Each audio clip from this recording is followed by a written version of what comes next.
18 हरियाणा के पास सूत्रों से जानकारी मिल रही है कि तिगांव विधानसभा से राजेश नागर हो सकते हैं उम्मीदवार, जबकि पंचकुला से ज्ञानचंद गुप्ता को टिकट मिल सकता है। वहीं फतेहाबाद से दोड़ाराम टिकट के जो सबसे मजबूत दावेदार माने जा रहे हैं उनका नाम सबसे आगे चल रहा है। समालखा से मनमोहन भड़ाना हो सकते हैं उम्मीदवार। वहीं रानिया से शीशपाल कंबोज को टिकट मिल सकता है। रानिया काफी चर्चा में रही है सीट।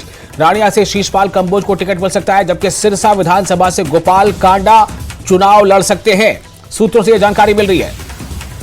यतेंद्र हमारे साथ जुड़ चुके हैं इस खबर पर ज्यादा जानकारी के साथ। यतेंद्र, कितना इस पे भरोसा हमारे दर्शक करें? ये जो सूत्र बता रहे हैं, सूत्रों से जानकारी जो हम दे पा रहे हैं, न्यूज़ 18 हरियाणा दे रहा है अपने दर्शकों को। यतेंद्र, देखिए, बिल्कुल सूत्रों का दावा है कि जो केंद्रीय चुनाव समिति की बैठक बीजेपी की परसों हुई थी उसमें इन नामों पर भी सहमति बनी है। और खासकर जो सबसे बड़ी बात निकल कर आई है कि गोपाल कांडा जो 2 विधानसभा सीट मांग रहे थे उसमें बीजेपी आलकमान में ये तय हुआ है कि जो सिरसा विधानसभा सीट है वो गोपाल कांडा को दे दी जाएगी और गोपाल कांडा अपनी पार्टी के चुनाव चिन्ह पर उसको लड़ेंगे। जहां तक रानिया सीट जो मांग रहे थे वो बीजेपी के पास ही रहेगी और वहां से शीशपाल कंबोज को चुनाव लड़ाया जाएगा। यानी कि गोपाल कांडा की जो मांगे थी, गोविंद कांडा और गोपाल कांडा ये दोनों लड़ना चाहते थे, उसमें बीजेपी ने साफ कर दिया कि बीजेपी एनडीए के अलायंस के नाते एक सीट आपको देगी और वो सिरसा विधानसभा सीट होगी जहां से वो अपनी पार्टी के सिंबल पर चुनाव लड़ सकते हैं। और रानिया से उन्हीं की ही पार्टी का नेता शीशपाल कंबोज को वहां पर उतारा जाएगा। फतेहाबाद से डूनाराम को एक बार फिर से मौका दिया जा सकता है। वहीं समालखा से जो करतार सिंह भड़ाना के बेटे हैं मनमोहन भड़ाना, उनको वहां से टिकट दिया जाएगा। तिगांव से राजेश नागर और पंचकुला से ज्ञानचंद, ये दोनों ही मौजूदा विधायक हैं और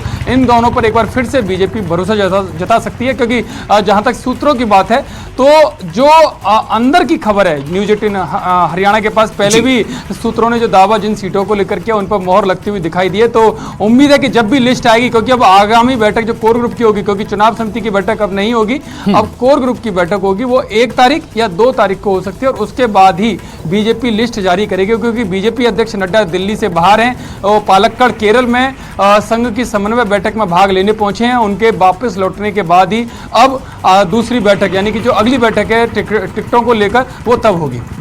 जी, तो यतेंद्र, क्या माना जाए, ये जो रानिया सीट को लेकर काफी वो सीट बीच में चर्चा में आई थी, खासतौर से जो रणजीत चौटाला का बीच में एक प्रकरण आया था, उनका जो जिस तरह से वहां पर बातें आई थी, उन सब के बीच रानिया सीट पर भी काफी फोकस था। एक तो ये सीट है, दूसरी है कि अभी हमारे पास जो सूत्रों से जानकारी मिल रही है इसके मुताबिक क्या ये माना जाए कि ये जो नाम हम अभी गिना पाए हैं, ये अपने दर्शकों को बता पाए हैं, चाहे वो इसको लेकर के जो अलग अलग नाम सामने हम आ रहे हैं, क्या ये नाम जो है इन विधानसभा क्षेत्रों पर एक ही नाम रह गए?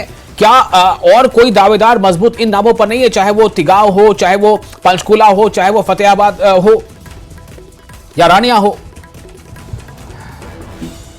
देखिए, जब केंद्रीय चुनाव समिति की बैठक में जो स्टेट की चुनाव समिति के सदस्य जाते हैं वो 3 से 5 नाम पैनल में लेकर जाते हैं और केंद्रीय चुनाव समिति के सदस्य जब उन सभी नामों पर चर्चा करते हैं तो एक एक नाम पर मोहर लगती चली जाती है। यानी कि एक एक नाम का चयन कर लिया जाता है और उसके बाद लिस्ट तैयार की जाती है। क्योंकि सूत्रों का दावा कि 55 ऐसी विधानसभा सीटें जहां पर नाम तय कर लिए गए हैं, यहाँ पर यानी कि अब कोई और नाम नहीं रह गया। जो भी नाम फाइनल है उस पर मोहर प्रधानमंत्री नरेंद्र मोदी और बीजेपी अध्यक्ष जेपी नड्डा के नेतृत्व में चुनाव समिति ने लगा दिया। जहां तक अब 35 नाम है तो चुनाव समिति ने अंतिम निर्णय बीजेपी अध्यक्ष जेपी नड्डा के ऊपर छोड़ दिया था। बीजेपी अध्यक्ष जेपी नड्डा कोर ग्रुप, जो हरियाणा के जो प्रमुख नेता हैं कोर ग्रुप के, छोटी टोली के, उनके साथ बैठेंगे। क्योंकि वो पालक्कड़ केरल में पहुंच चुके हैं संघ की समन्वय बैठक में, तो अभी वो दिल्ली में मौजूद नहीं है।